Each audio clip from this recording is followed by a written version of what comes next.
Hello everyone, welcome back to a new video. This is actually leftover pour and I'm using here the S-size tray mold from Molds and Shapes. It's the magical form or magical mold, and I'm pouring blue resin, I think it's the Enzian, from Octopus into my mold. So I'm just pouring the outer ring till my cup is empty. Next color is the, let me think again, the Smurf. I really need to remember what colors I used. Then there is the apple green.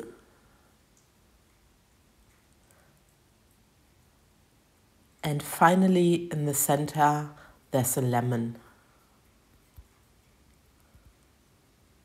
So I just thought, use up what I still have left because I tested something, I made another pour and these were my leftovers, and it's always nice to see what you can still achieve with them.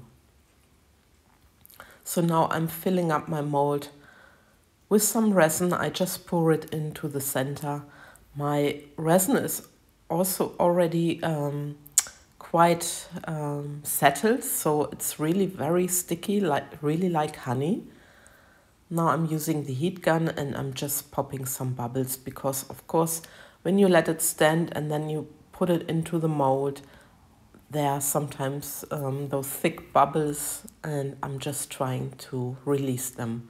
Also here with my dotting tool, and this is always a little bit tricky because when you use a dotting tool, you need to touch a little bit, very carefully, the bubbles, and then you have these little white dots on your design from the resin inks. The resin inks, by the way, are from Octopus, and my resins itself, it's from the Resin Pro company. And here I just mixed my white resin with the Angel White pigment paste. So, and now I'm only going in a spiral from outside, and then I decided to follow up a little bit the design of the mold. There you see it.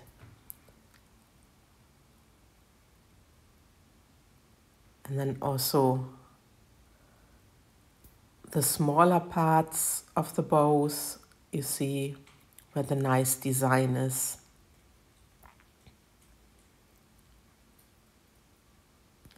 It looks quite promising, I think.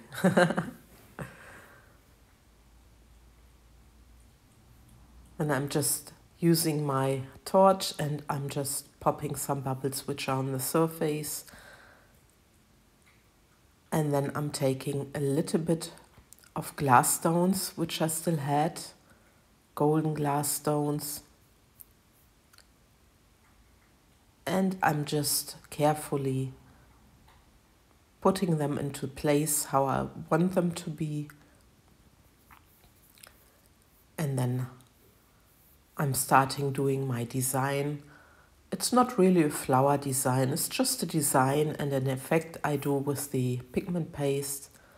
So I'm just going, you see, dragging my dotting tool only at the outer rim.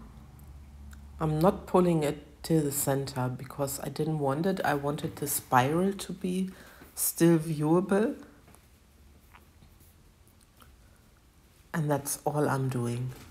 I love these colors a lot. They are very cheerful, I think. It's like 70s style. Yeah. And then I was not sure what shall I do with the center part. Shall I swirl or not? But then I decided just to emphasize a little bit the small petals. The inner part comes later. I'm a little bit too soon with my voiceover, I'm sorry. So these are the small petals. Again, the torch. Always be careful using the torch not to burn your resin. Not to burn your resin or your mold. And then I'm just, I'm just pulling out a little bit the center because I didn't want to have a big blob, but I also didn't want to have a swirl. So, and this is around about half an hour later, and see what nice pattern the resin did on the surface. And I'm very, very curious. The blending of the colors I love a lot on that side. So let's have a look how it's look like. And yeah, this is the next day. It's round about 15 till 18. I cannot remember 100% hours later, so I can demold for a sweet little bowl. But let's have a look first. And look at that. I really love it. It's nice with the spirals, and if you look carefully, you can also see the outer sort of petals, and yeah, really like it. So I'm just getting my metal bowl. It's an aluminium bowl, and I'm just, yeah, there's a little bit of pigment paste. I don't know what I've done there, but anyway, it doesn't take away from the whole design. I'm just putting it into my little bowl, and this is the final result. I didn't show the unmolding. I hope it's okay. I really, really love this, and yeah, I hope you like the pour too, and it shows you that you can use leftover resin, and I'm looking forward to your comments. Take care, guys. Thanks for watching. Bye bye.